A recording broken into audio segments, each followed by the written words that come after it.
Hello, everybody. My name is Christopher Saunders, and this is the Connecticut Sports Talent Show, where we talk all things talents in Connecticut.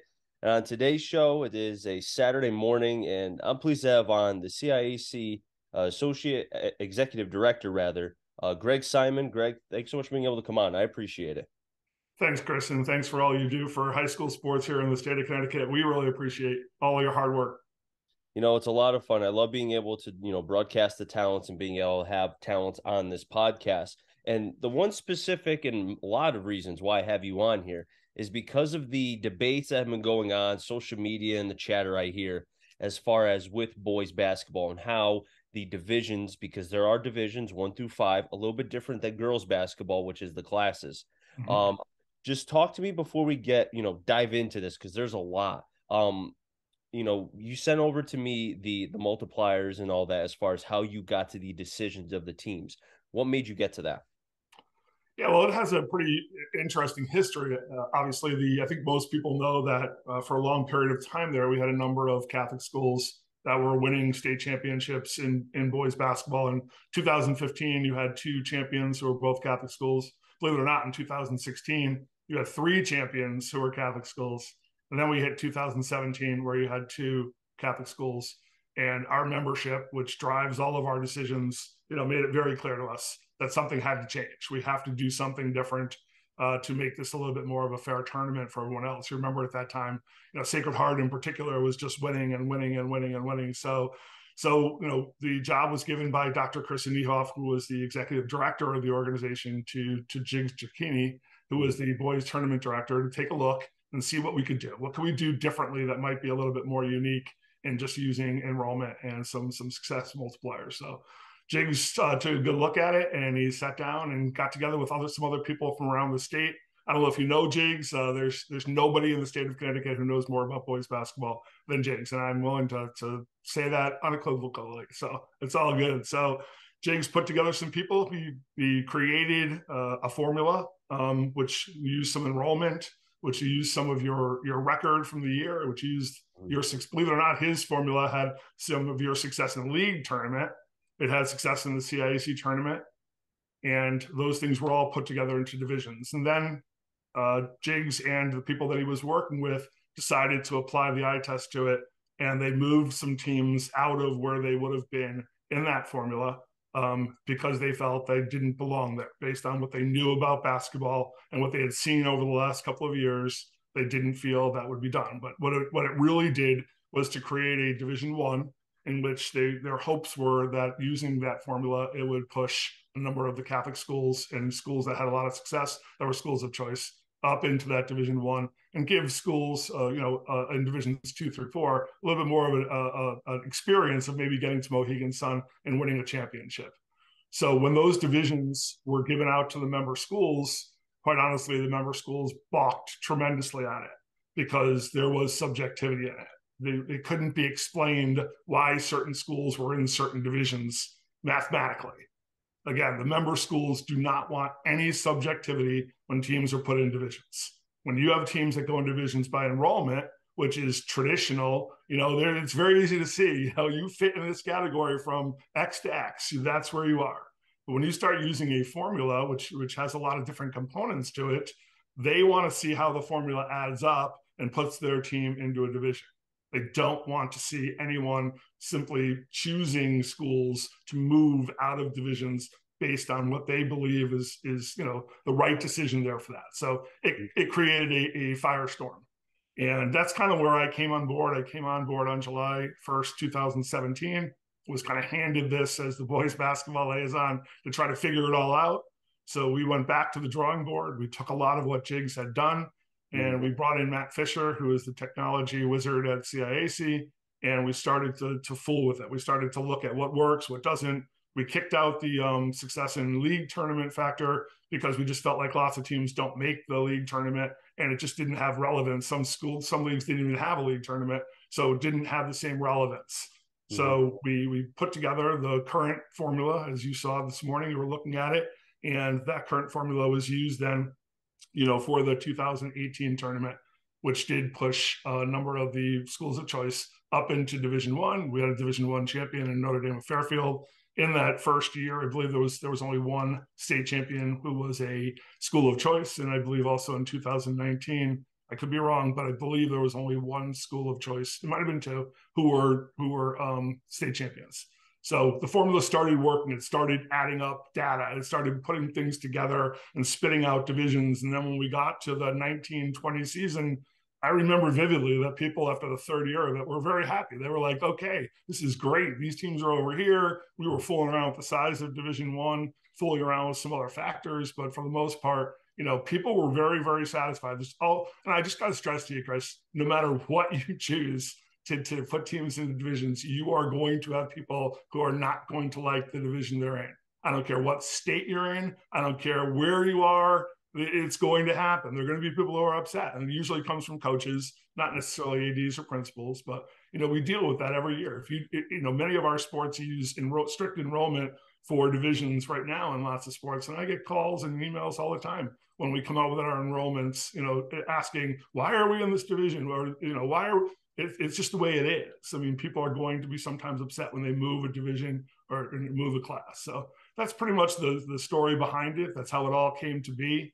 We tried, again, we hear lots of criticism from certain reporters about us not, doing things, being more creative, just going by strict enrollment. And here is an example of where I think we were very creative and used a lot of factors to try to figure it all out. And yet it still have criticism from a number of people. So, again, we try to do the best we can and based on the information we have available. There's a two-part question I have coming up, so try to stay with me here. So, and this kind of leads to what you said about, certain coaches and certain media organizations maybe questioning how you got to the division. So prime example is Terryville. Terryville had a great season last year. I think they were in Division 5. They went undefeated. They got bounced in the first round. Now, they had a great all-state, probably one of the best players to come through their conference in Dominic Dow. Now, he's graduated. They lost a couple other players as well. Rinkovich was another one. But they moved up to, I think it's Division 4. Maybe they moved up to Division 3. I don't remember exactly, so I apologize. And I know the Rep AM mentioned how is it possible for a team to move up when they've lost a lot of players, especially good ones, and they're going to be realistically very, very young. So the question I have for you is, when coming up with this formula, is it possible to, and I know it's very difficult, this is high school sports. I get it's not the pros, so it's hard to be able to quantify, but is it possible to put into account, hey, this team lost a lot of X players. They're going to be very young. Maybe them moving up isn't the best decision. What says you? Well, again, when people say moving up and moving down, again, the formula puts you into your position. We don't move anyone up or move anyone down. The formula, when you rank the 180 plus schools, by the points, it's then broken up into divisions. So what happens a lot in this case, Chris, is you have teams that are oftentimes at the top of their division, through the point system that we use the formula. So let's say they finish in the top, they're in the top 3 1 year, like a Terryville. They're in the top 3 of Division 5. And all of a sudden they have a lot of success. So all of a sudden those bonus points that you get for being successful slightly moves you up. So all of a sudden you become one of the lower point valued schools in Division 4. So that's all it is. They simply moved up. I when I read the article, I looked at Terryville and I wanted to try to figure out, because we want to try to do what's best for our schools. So that's what I realized, and people don't seem to realize, even when you use strict enrollment, you're always going to have 2, 3, 4 schools who are right at the edges of the division, right? That's where their enrollment puts them. And then enrollment changes over the years, and all of a sudden the team goes from L to double L or from M to L, and they say, well, CIC moved them up, and we didn't move them up. They simply, when we built the divisions, that's where they fell based on their enrollment. The second part of your question is it's really an interesting question. I think about it all the time. Trying to look at 180 something schools and come up with a fair way of evaluating what kids they have coming back, I think is absolutely impossible. And it is exactly what our member schools don't want. They do not want subjectivity. They don't want to try to sit there and think, And how do we know that a kid doesn't transfer in over the summer? How do we know that all the different factors that a kid doesn't transfer out? How do we know that kids that we thought were coming back decide to focus on another sport, play lacrosse or football or whatever, and they decide not to play this year, and all of a sudden 2 kids aren't going to play? It happens all the time. I'm the person who monitors all transfers throughout the state of Connecticut. It's part of my job. So I can tell you there are a lot of kids that move around during the summer that play boys basketball and go to different schools. There would be no way to sit and simply quantify how you're going to move teams up or down based on who they have coming back, based on their record. I mean, you look at everybody wants to point to Bristol Central. Everybody wants to point to them, but there are 4 years of really great success in the best basketball league in the state of Connecticut. Don't tell SEC I said that, but in the best basketball league in the state of Connecticut, you're going to pick up the for your record, you're going to get the bonus points, and then you're going to get hit with the 3 multiplier, and all of a sudden you're going to go up dramatically. So there's nothing that Bristol Central could do. And again, they'll work their way back down again if they don't have a very successful year. You look at the next cycle of 3 years, and they'll work their way back down again. But if you go out like a Naugatuck or a Bristol Central and you have an incredible 4 years, I think Naugatuck lost 1 game during the 3-year cycle that we use. They're going to play. They're a big double L school. Bristol Central is a big L school. There's a possibility they could end up in Division I.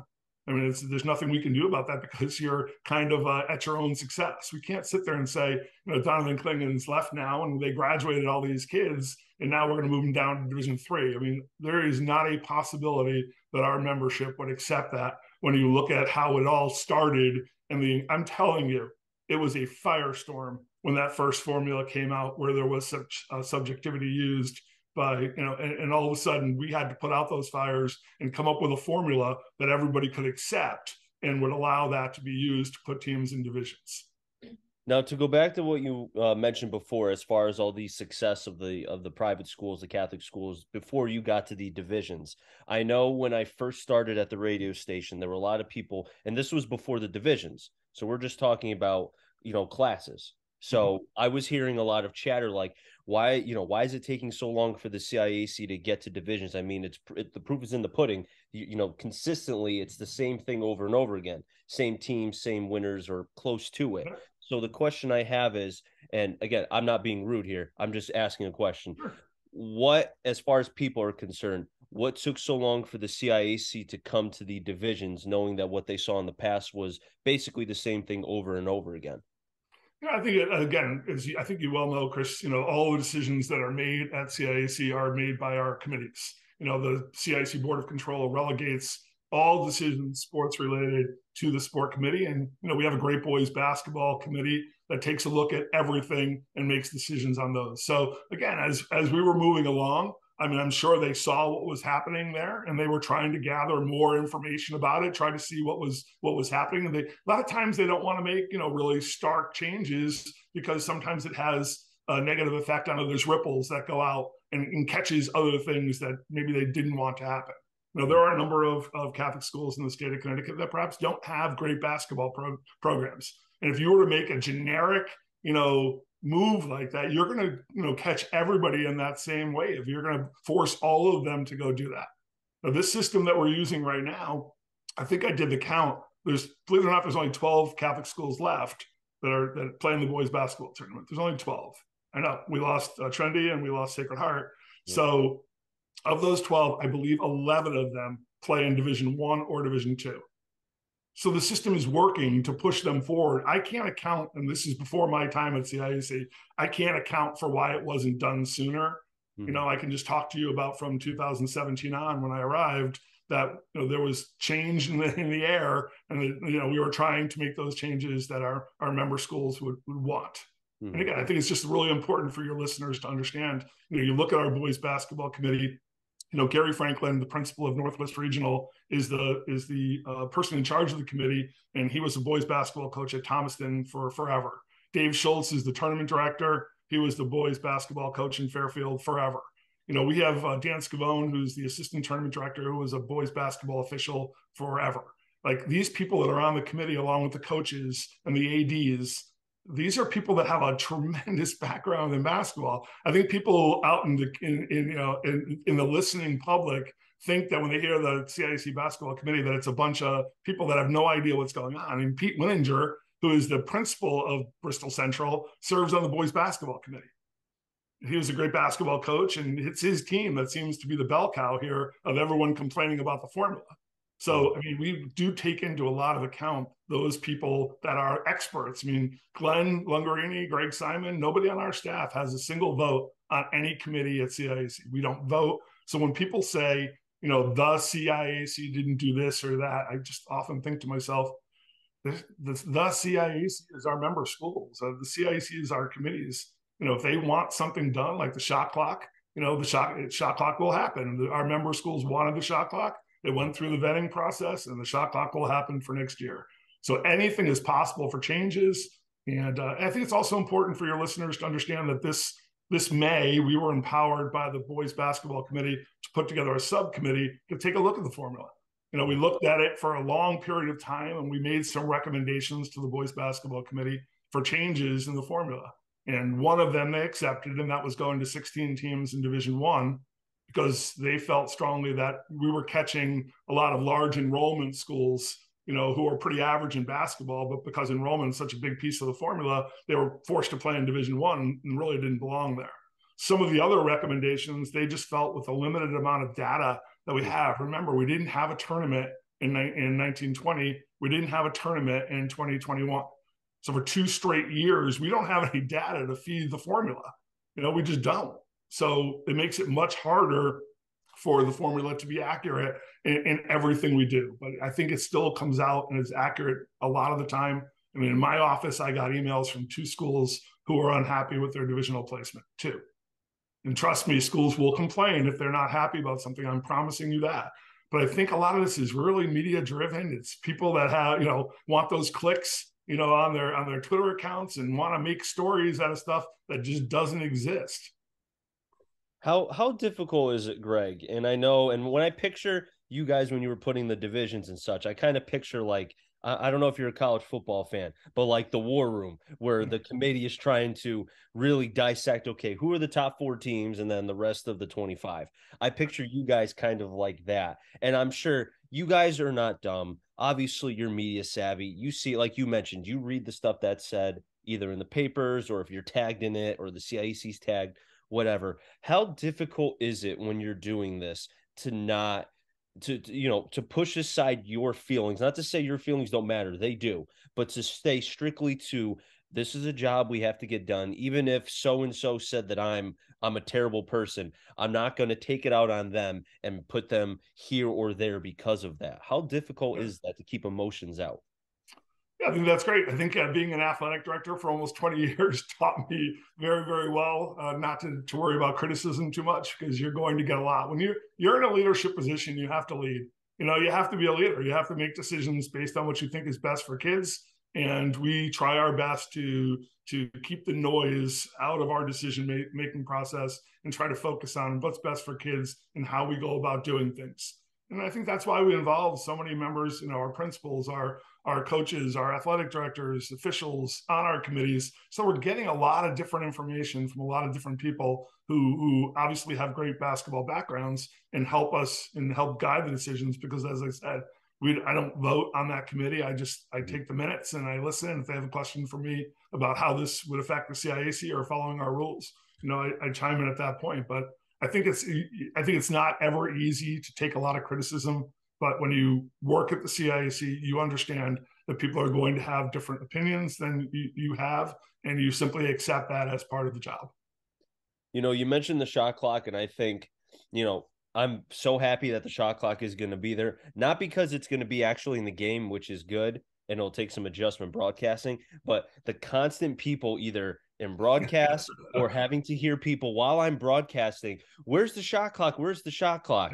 It's going to be there. Now you talked about how it had to go through the proper systems to make sure that it worked. I know one of the biggest factors was making sure that somebody properly knows how to run a shot clock, because it's not easy. And I know it's an extra expense that the school or whoever has to pay for, which again, it may only be a couple bucks, but still you add that to everything else. it becomes a major factor. When you saw, or when you made the decision, you and the rest of the team, that the shot clock would be there, was there a resounding, like, this is going to help the game in so many ways for both boys and girls basketball? I think again, so the ability for us to be able to consider the shot clock came when the NFHS, our parent organization, allowed us, within the rules to play with the shot clock. All of a sudden, it was game on. We can now have a real legitimate discussion about this. And I think we get fooled a lot because we have the unenviable position of having Massachusetts, New York, and Rhode Island all use the shot clock. And there's only 5 other states in the country before that who use the shot clock. So the people who in Connecticut thought we were archaic and behind the times and everything else, but there are only eight associations out of 51 are actually using the shot clock. So when it came to be, we wanted to make sure it's what our membership wants. Everything we do, whether it's going to penalty kicks and not having co-champions in soccer or 6 divisions in football, everything goes out to our membership, and our membership votes through surveys to try to let us know what they want. So when the shot clock first came in, number one, immediately our member schools said, we're not doing this, for the 22-23 season. It's just too soon. There's not enough shot clocks. We're not ready to go. So immediately the first thing they did was to change the original proposal to 23-24, which was accepted by them. And then they began to make modifications in it. Again, the original shot clock proposal called for the shot clock to be used at all 3 levels, boys and girls basketball. And they did not want that to be part of it because of the expense involved. Trying to find a shot clock operator for a freshman game or a JV game, it's hard enough to find someone to do this, the regular clock, for a freshman game. To get people out of work at 3:30 to run a shot clock would be very, very difficult. So the modification that was made by the boys basketball committee was to only require the shot clock at the varsity level. You can play with it at the JV and freshman, and I'm sure many schools will. But once we did that, once the modification came to it by the basketball committee and it went back out to the member schools, all of a sudden the attitude toward it changed dramatically. But if you're asking me in the beginning, like, we knew that 90% plus of our coaches wanted it. That was clear to us, so there was no question about that. But trying to get the athletic directors and principals on board who, have to kind of see the bigger picture, the not just basketball, but how this affects everything and staffing and everything else that we need to get done in our school, made it a little bit more difficult. But I really enjoyed that process. I really enjoyed the modifications that were made to the original proposal, and then finding that at the end, wow, okay, with those modifications made, the membership really wants to do this. Let's go. So we are full speed ahead for shot clock for next year, and I'm looking forward to it.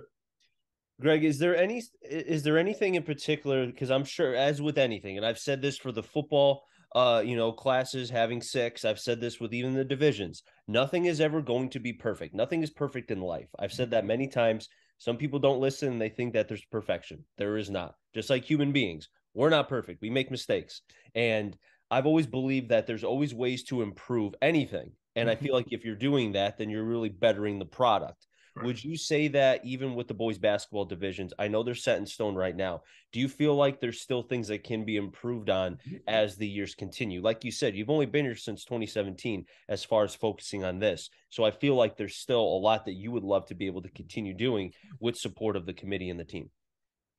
Again, when the subcommittee met this summer, they had some really interesting recommendations for the formula. I mean, you will see changes in that formula in the near future, as early as next year. But as of this year, they had 1 year of data, complete data to work with.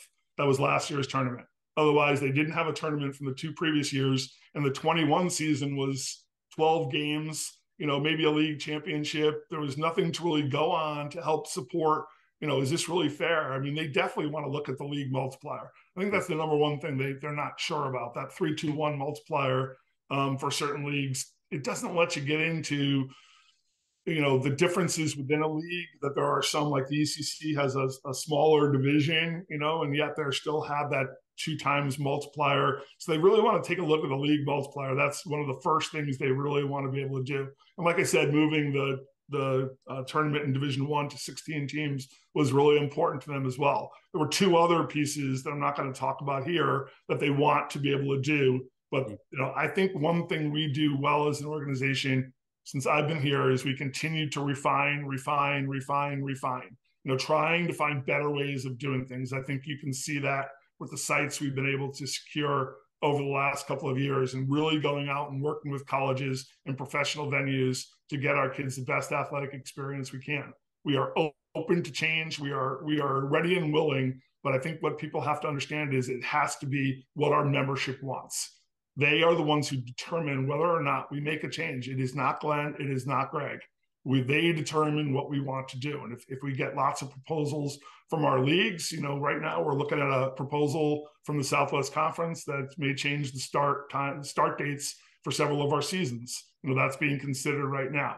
We just received a Connecticut High School Coaches Association proposal talking about out of season coaching, which is always, shot clock maybe here is one of the most talked about. Well, out of season coaching is here for where that is, as long as I've been an AD and working with CIAC. So, we're looking at what our membership wants and what it proposes to us, trying to vet it, trying to figure out whether or not it's what the whole membership wants. And we're totally willing to make changes.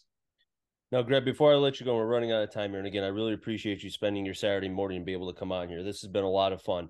My one last question is for you, the off-season coaching aspect. I know for the boys, it was able to be accomplished, and I think they played down at Hill House.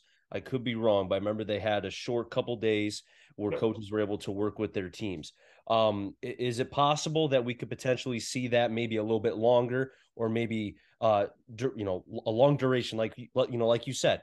There needs, we talk about the shot clock is here, coaching the off season's all the way up here. I know that the girls basketball wants to try to get in on that as well. Is it possible to potentially see that maybe more of that sometime in the future as well? Sure. So again, last year that little window that was opened up for boys basketball was strictly for those teams that were participating in the showcase. We didn't want teams going to the showcase in front of college coaches who hadn't practiced together for months. It made a lot of sense to us. We got a lot of negative feedback about it, but it made sense to us.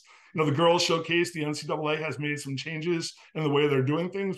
We're definitely having a girls showcase this year. It fits into the NCAA calendar now. There's been an exception made. So we're looking forward to that and to give everyone opportunities. But yeah, there's the lots of our proposals that come forward, especially on the out of season coaching, opens up time in the summer for coaches to have direct access to their student athletes. And this is something that we are going to take a good hard look at with our out of season coaching committee this year and the proposal that came from the coaches and see if this is what our membership wants.